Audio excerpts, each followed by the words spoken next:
The horror of it was that the creeping, crawly thing made no sound, only crawled.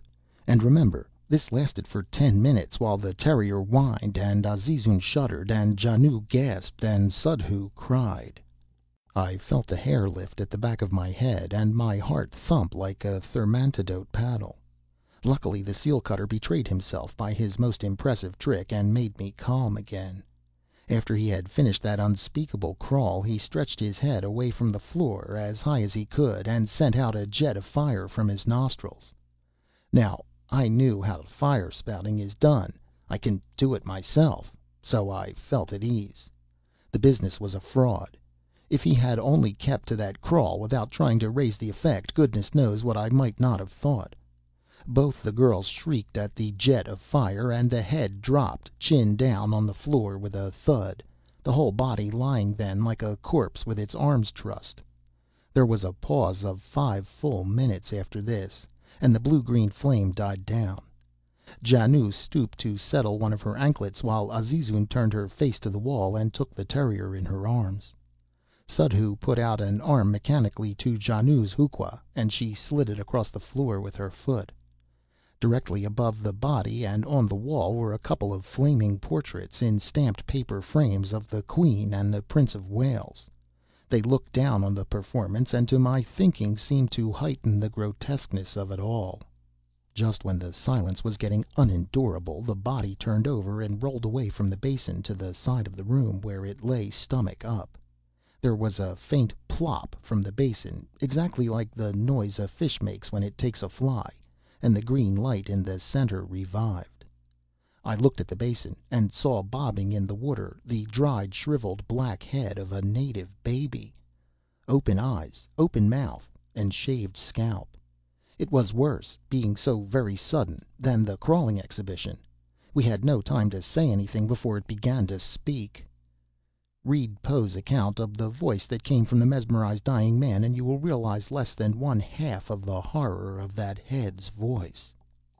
There was an interval of a second or two between each word, and a sort of ring, ring, ring in the note of the voice, like the timbre of a bell. It pealed slowly, as if talking to itself, for several minutes before I got rid of my cold sweat. Then the blessed solution struck me.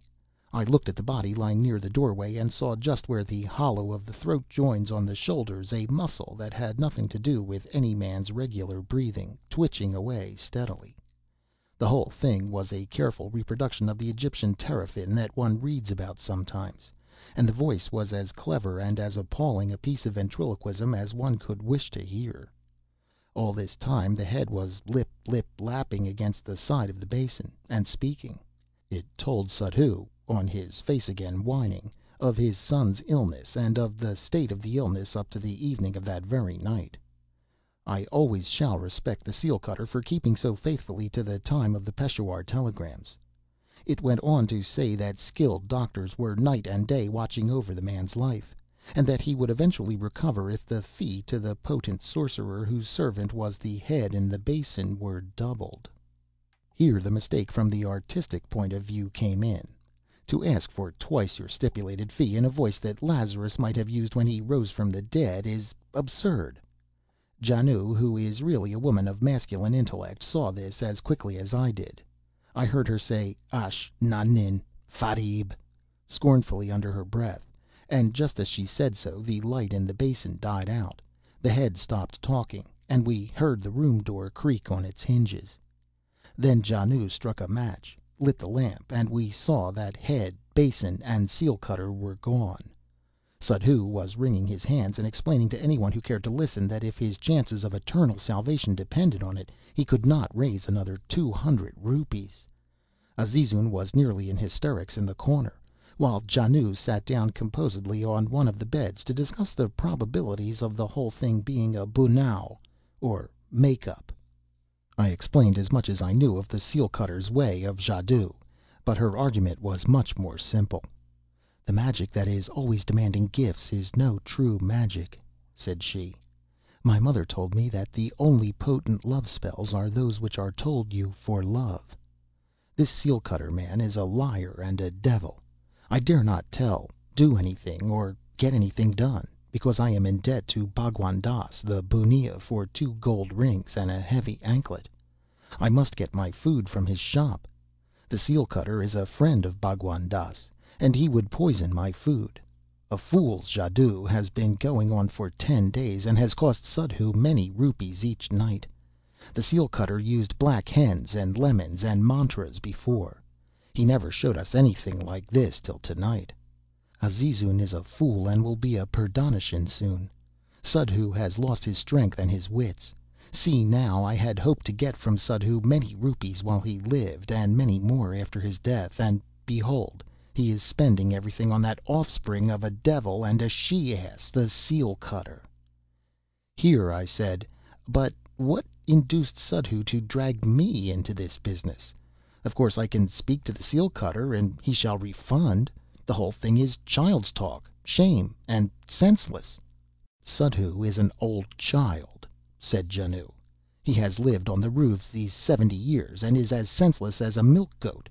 He brought you here to assure himself that he was not breaking any law of the Sirkar, whose salt he ate many years ago. He worships the dust off the feet of the seal cutter, and that cow devourer has forbidden him to go and see his son. What does Suddhoo know of your laws or the lightning post? I have to watch his money going day by day to that lying beast below." Janoo stamped her foot on the floor and nearly cried with vexation, while Suddhoo was whimpering under a blanket in the corner, and Azizun was trying to guide the pipe stem to his foolish old mouth. Now the case stands thus.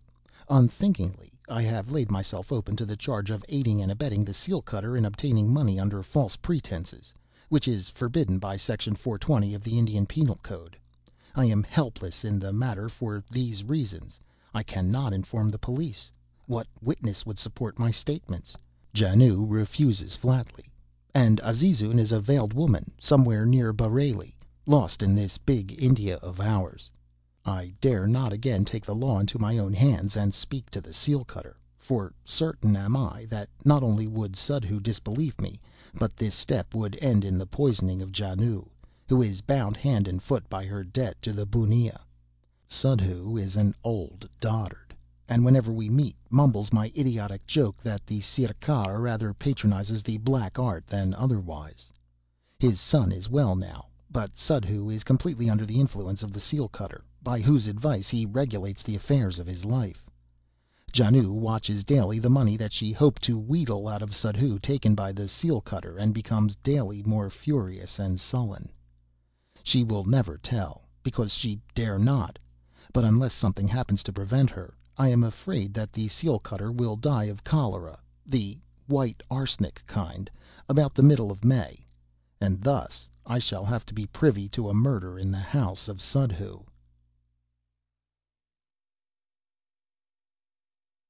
End of In the House of Suddhoo by Rudyard Kipling.